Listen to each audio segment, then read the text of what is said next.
আজকে আমি আপনাদের সাথে দুইটি গল্প শেয়ার করতেছি। প্রথম গল্পটা একটু বড় এবং দ্বিতীয় গল্পটা একটু ছোট। দুইটি গল্প শেষ হওয়ার পর আমি আপনাদের সাথে কিছু কথা শেয়ার করব, আমাদের বাস্তব জীবনের কিছু অভিজ্ঞতা, আমাদের বাস্তব জীবনে কিছু দুঃখ কষ্ট, আমাদের বাস্তব জীবনের কিছু চিত্র আমি আপনাদের সাথে তুলে ধরবো। প্রথম গল্পটা হলো এটাই যে একটা কোম্পানিতে একটি ছেলে কাজ করতো, সেখানে আরও অনেকগুলো ছেলে কাজ করতো, কিন্তু এই ছেলেটার ধরন ছিল অন্যরকম।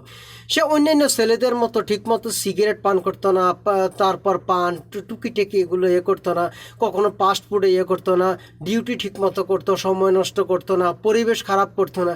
অনেক সময় কিছু ছেলে আছে যারা ডিউটি অবস্থানের সময় সিগারেট পান করে, সিগারেটের এটে সেটে এইদিকে পালায়, এইদিকে থুতু করে। এই ছেলেটা কিন্তু এটা করতেছে না। অনেক ছেলেরা আছে যারা পান খায়, তারা কি করে, অনেক সময় পান খাওয়ার পর এদিক সেদিক হয়তো পিক ফেলে দেয়, সুপারি ফেলে দেয়, এটা ফেলে দেয়, পরিবেশ নষ্ট করতেছে। কিন্তু এই ছেলেটা আসলে এইরকম নয়। আবার এই ছেলেটার এত বেশি অসুখ বিসুখ হয় না, কারণ এই ছেলেটা অফিসে আসার সময় ডিউটিতে সে হেঁটে হেঁটে আসে। সে মানে এমনভাবে আসতেছে যে সে টাকা পয়সাও কিন্তু অপচয় করতেছে না, এবং কি লাঞ্চ করার সময় সে বাসা থেকে খানা নিয়ে আসে বা শুকনো খাবার খায়, যেগুলো তার স্বাস্থ্যের জন্য অনেক উপকারী। এরপর ছেলেটা কি করতেছে, এইভাবে ডিউটি চালিয়ে যাচ্ছে। সে ফাস্টফুড খেয়ে টাকাও নষ্ট করতেছে না, এবং কি সে বিভিন্ন কোল্ড ড্রিঙ্কস পর্যন্ত সে গ্রহণ করে না, টাকা পয়সা নষ্ট হবে। এগুলো কোম্পানি ম্যানেজিং বোর্ড ভালো করে কিন্তু দেখতেছে, এবং কি এমনভাবে দেখতেছে যে ছেলেটার যে ডিউটি যেভাবে করতেছে, অন্যান্য দুইটা ছেলে যে ডিউটি করতেছে এই একা সেই ডিউটি করতেছে। যে কারণ সে সিগারেট পান করার জন্য সে বাইরে যাচ্ছে না, এইদিকে ওইদিক সময় নষ্ট করতেছে না, পরিবেশ নষ্ট করতেছে না। সবগুলো কোম্পানি দেখার পর তাকে বেতন বাড়িয়ে দিলাম, তাকে কিছুই বলে নাই। তার মাস শেষে এইভাবে কয়েক মাস পর তার বেতন বাড়িয়ে দেওয়ার পর ছেলেটা বুঝতে পারলো না যে কেন তার বেতন বাড়িয়ে দেওয়া হয়েছে।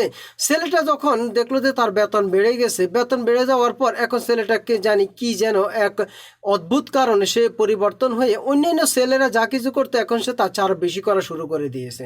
এখন সে বর্তমানে সে ওরা তো সিগারেট যদি দুইটা পান করে এখন চারটা করতেছে।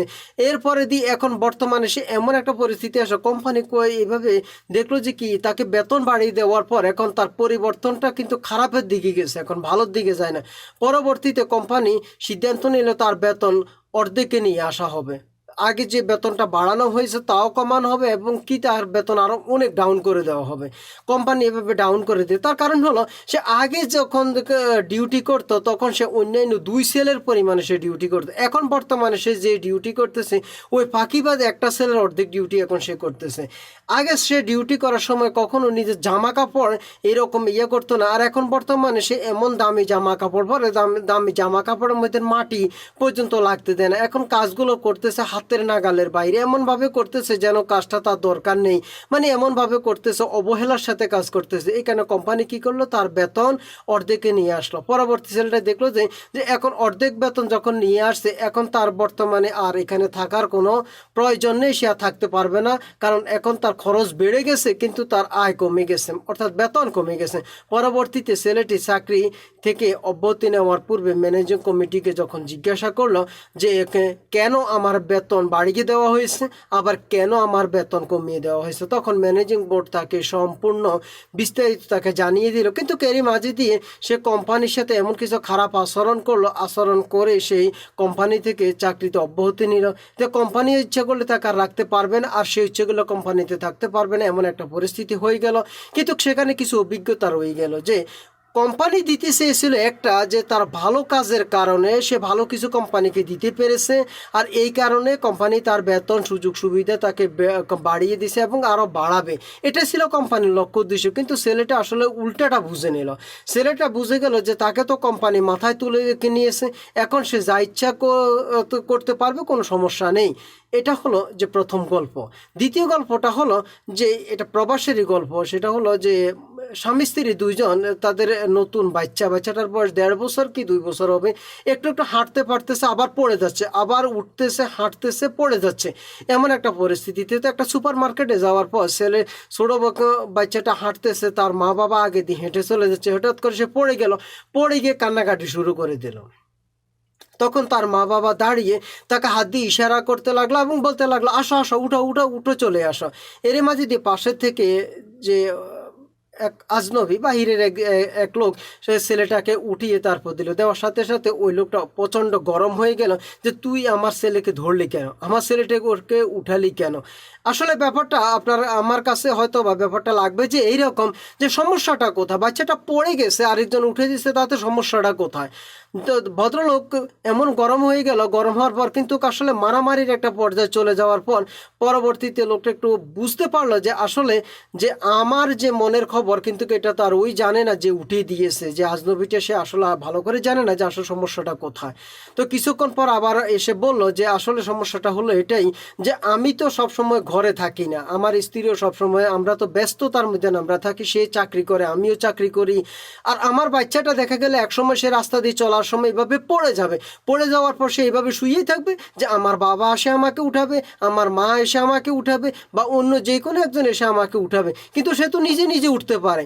আমি এইভাবে তো সে আজকে কয়েক মাস ধরে সে পড়ে যাচ্ছে আবার নিজে নিজে উঠতেছে, আমি কিন্তু তাকে উঠাই না। সে আমি চাইতেছি সে স্বাবলম্বী হোক, সে এইভাবে উঠুক, তারপরে দিয়ে আস্তে আস্তে সে উঠতে উঠতে কিন্তু তার অভিজ্ঞতা হবে। আমি যদি তাকে বারবার এভাবে উঠিয়ে দিই তাহলে কিন্তু একসময় দেখা গেল সে তার বয়স অনেক হয়ে গেল, সে রোডের মাঝখানে পড়ে গেল, এইভাবে সে সিট হয়ে শুয়ে থাকবে বা উত হয়ে শুয়ে থাকবে বা এক সাইড হয়ে শুয়ে থাকবে যে আমার বাবা মা বা যে কোনো ব্যক্তি আমাকে এসে উঠিয়ে দিবে, আমাকে রোডের থেকে এক পাশে করে দিবে, যে এইরকম তার মাথার মধ্যে ব্রেন ওয়াশ হয়ে যাবে। আমি তার মাথার মধ্যে এটা দিতে চাই না। আমি চাইতেছি সে পড়ে গেছে, সে নিজে উঠতে পারে, সে উঠবেই, আর সে উঠলে কিন্তু তার নিজের জন্য ভালো। আমি শুধু ওটাই চাইছিলাম। যাক, মানে কিছু নেবে না, এইভাবে সে দুইজন আবার হ্যান্ডশেক করে নিয়ে এলো যে ওই লোকটি যে যার ছেলে এবং যে উঠিয়ে দিয়েছে। আসলে ঘটনাটা যদি অনেকের কাছে অন্যরকম লাগতে পারে, আসলে কিন্তু এটাই সত্য। তো আমাদের জীবনে এমন কিছু হচ্ছে আমাদের লাইফে যে অনেক সময় উপরওয়ালা আমাদেরকে এমন কিছু দিচ্ছে আমাদেরকে কিছু শিক্ষা নেওয়ার জন্য, আমাদেরকে উপরওয়ালা অনেক সময় বিপদ দেয় এই কারণে যে আমরা এখান থেকে কিছু যেন শিক্ষা নিতে পারি যে হ্যাঁ আমার কোথায় ভুল ছিল। অনেক সময় দেখা গেল যে আমরা বিনা মেঘে বজ্রপাত এমন কিছু আমাদের জীবনে হয়ে যায়, যে দেখা গেল যে আমার এমন কিছু যোগ্যতা না, হয়তো আমি এমন কিছু পেয়ে গেছি, অনেক সময় এমন কিছু পাওয়ার পরে আমাদের মাথা নষ্ট হয়ে যায়। সবার বেলা বলতেছি না, বেশিরভাগের ক্ষেত্রে এইরকমই হয়ে থাকে। যখন কারো এরকম মাথা নষ্ট হয়ে যায় তখন সে জীবনে কিছু করতে পারে না। আমাদেরকে একটা কথা খেয়াল রাখতে হবে যে যখন আমরা আমাদের যোগ্যতার চেয়ে বেশি কিছু পেয়ে যাই সেটা উপরওয়ালা নিজে দিচ্ছে। আবার আমরা অনেক সময় ভালো কষ্ট পরিশ্রম করার পরেও আমরা আমাদের সঠিকটা পাইতেছি না, সেটাও বুঝে নিতে হবে যে সেটা উপরওয়ালারে চালাকি, উপরওয়ালা সেটা ধরে রেখেছে যে আমাদেরকে হয়তো ভালো কিছু দেওয়ার জন্য, অথবা আমরা এখনো সেই যোগ্যতা অর্জন করতে পারিনি বিধায় উপরওয়ালা আমাদেরকে সেটা দিচ্ছে না। তা আমি আজকে আপনাদেরকে যে কথাটা বলতেছি, আপনার আমার সবার জীবনেও কিন্তু বিপদ আপদ অতীতে এসেছে, এখনো আছে, ভবিষ্যতেও আসবে। আপনি কখনো বিপদ আপদে সেই রাস্তা বন্ধ করতে পারবেন না। বিপদ আপদে সেই রাস্তা বন্ধ করা মানে আপনার নিজে ফাঁসি দিয়ে মরে যাওয়া, একই কথা। তার কারণ হলো বিপদ আপদ যদি না আসে তাহলে আপনি জীবনে কোনোদিন মানুষ হতে পারবেন না। বিপদ আপদ, যে পানি পান করতেও কিন্তু বিপদ আছে, খানা খাইতেও বিপদ আছে, বাজার করতেও বিপদ আছে, চাকরি করতেও বিপদ আছে, টাকা রোজগার করতেও বিপদ আছে, কষ্ট আছে। ঠিক তেমনি টাকা খরচ করা, রুজি করা, তারপরে টাকা সঞ্চয় করা, সব কিছুতে কিন্তু কষ্ট আছে। কিন্তু কষ্ট না করলে কখনো মিষ্টি পাওয়া যায় না। উপরওয়ালা যখন আমাদেরকে কোনো একটা বিপদ দেয়, যে সেই বিপদ থেকে উপরওয়ালা আমাদেরকে একটা বুঝাতে চায় যে তোর অনেক কিছু করার আছে, তুই অনেক কিছু করতে পারিস, যে তোর এখন যে বিপদটা আছে এইরকম বিপদ কেন এসেছে তোর জীবনে, তুই এর চেয়ে বড় বড় বিপদগুলোকে তোর মাটির নিচে তুই রাখতে পারো, তোর জুতার নিচে রাখতে পারো, কিন্তু তোর কাছে সে শক্তি থাকার পরও তুই কেন শক্তিটাকে প্রয়োগ করতেছিস না, এটাই উপরওয়ালা আমাদেরকে বুঝাইতে চাইতেছে। দেখা গেছে যে আমাদের একটার পর একটা বিপদ আসে, একটার পর একটা বিপদ আসে, একটার পর একটা বিপদ আসে। একটা বিপদ আমরা যদি কাটিয়ে দিই বা একটা সমস্যা সমাধান করার পর দেখা গেলো আরো দুই তিনটা বিপদ আমাদের সামনে চলে আসছে, আবার দুইটা বিপদ সমাধান করতে করতে আবার দেখা গেল চার পাঁচটা বিপদ আবার সামনে চলে এসেছে।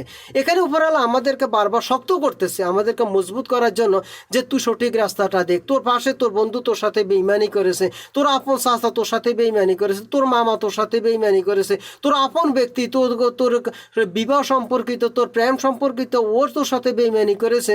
যে এখানে আমাদেরকে বুঝাইতে চাইতেছে যে আমরা যে ভুল করেছি ওই ভুলটা আমাদেরকে বুঝিয়ে দেওয়ার জন্য উপরওয়ালা আমাদেরকে অনেক সময় এগুলো বিপদ দিয়ে থাকে। আর আমরা অনেক সময় কি করি যার যতটুকু যোগ্যতা না আমরা তাকে তার চেয়ে বেশি প্রাধান্য দিই, আর তখনই সে আমাদের মাথার উপরে জুতা নিয়ে এসে বসে। এটা হলো আমাদের সবচেয়ে বড় ভুল। আর আমাদেরকে একটা কথা খেয়াল রাখতে হবে, বিপদ আমার আপনার সবার জীবনে বিপদ অতীতে এসেছে, এখন আছে, ভবিষ্যতেও আসবে। বিপদের রাস্তা বন্ধ করা যাবে না, আমাদেরকে বিপদকে আমরা অ্যাকসেপ্ট করে নিতে হবে, গ্রহণ করে নিতে হবে। হ্যাঁ, বিপদ আসছে, বিপদকে কে কিভাবে সেটাকে সমাধান করতেছে সেটা হলো বড় কথা। যখন ধরুন যে গ্রামের মধ্যে যখন তুফান হয়, বৃষ্টি হয়, এক একজনের এক এক রকমের ক্ষয়ক্ষতি হয়, কিন্তু আবার এক একজন এক একভাবে সেটাকে সমাধান করে নেয়। এটাই হলো নিয়ম, যে যখন কোনো একটা মহামারী হয় দেখবেন এক এক দেশ এক এক রকমের উদ্যোগ গ্রহণ করে। এক এক দেশ লকডাউন দেয়, আবার এক এক দেশ লকডাউন দেয় না, কড়াকড়ি নিয়ম কানুন দেয়।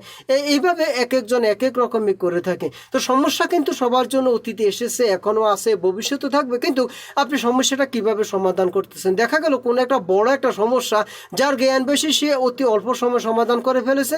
আবার দেখা গেল একটা ছোট্ট সমস্যা, যে কোনো লোকের জ্ঞানের অভাবের কারণে সে সমস্যাটাকে এত বড় করেছে যে যেখানে একদিনে সমস্যাটা সমাধান করতে পারতো সেখানে কয়েক বছর পর্যন্ত ধরে রেখেছে। আপনি দেখবেন আপনার আশেপাশে এরকম অনেক কিছু আছে, যেটা অনেক মামলা হোক বা অনেক সমস্যা হোক, দেখবেন যে বছরের পর বছর ঝুলন্ত অবস্থা আছে। আসলে সেটা সমাধান করা মাত্র কয়েক ঘন্টা কয়েক মিনিটের ব্যাপার, অথবা একদিনে সেটা সমাধান করা সম্ভব। কিন্তু দেখা গেল আমরা সেটাকে মাথায় তুলে এমনভাবে তুলে রাখছি যে আমাদের মাথার থেকে সেটা এমনভাবে এখন প্রথম আকাশ, দ্বিতীয় আকাশ, এখন সপ্তম আকাশ পর্যন্ত চলে গেছে। এখন আমরা বিপদটাকে ধরতে পারতেছি না। এটা আমাদের ব্যক্তিগত সমস্যা, এটা আমাদের জ্ঞানের অভাব, এটা আমাদের ভুল বুঝাবুঝি, এটা আমাদের মূর্খতার কারণে এরকম হয়ে থাকে। আপনার আমার জীবনে সমস্যা এসেছে, সমস্যা আসবে, সমস্যা থাকবে, তাই বলে যে আমরা ভেঙে পড়বো তা না। সব সমস্যা কিন্তু আমাদেরকে কিছু দেওয়ার জন্য আসে, সব সমস্যা কিন্তু আমাদের ক্ষতি করার জন্য আসে না। কিছু কিছু সমস্যা আসে আমাদের জীবনটাকে পরিবর্তন করার জন্য, আমাদেরকে কিছু দেওয়ার জন্য, আমাদের কিছু পরিবর্তন আনার জন্য। তো ঠিক আছে, সবাই ভালো থাকুন, সবাই সুস্থ থাকুন। আমার এই ছোট ভিডিওটি যদি আপনার থেকে একটু ভালো লাগে তাহলে আমার এই ভিডিওটি একটু শেয়ার করে দিবেন। ফেসবুক, হোয়াটসঅ্যাপ, ইমো থেকে শুরু করে যত সোশ্যাল মিডিয়া আপনার কাছে আছে, অন্তত এই ভিডিওটা দেখে যে অন্যান্য ভাই বোন যেন অন্তত তার জীবনে কিছু না কিছু পরিবর্তন আনতে পারে। আর এই কিছু না কিছু পরিবর্তন থেকে তো সে তার জীবনটাকে পরিবর্তন করতে পারবে ইনশাল্লাহ, এতটুকু ভরসা আছে আমার। সবাই ভালো থাকুন, সুস্থ থাকুন, আল্লাহ হাফেজ।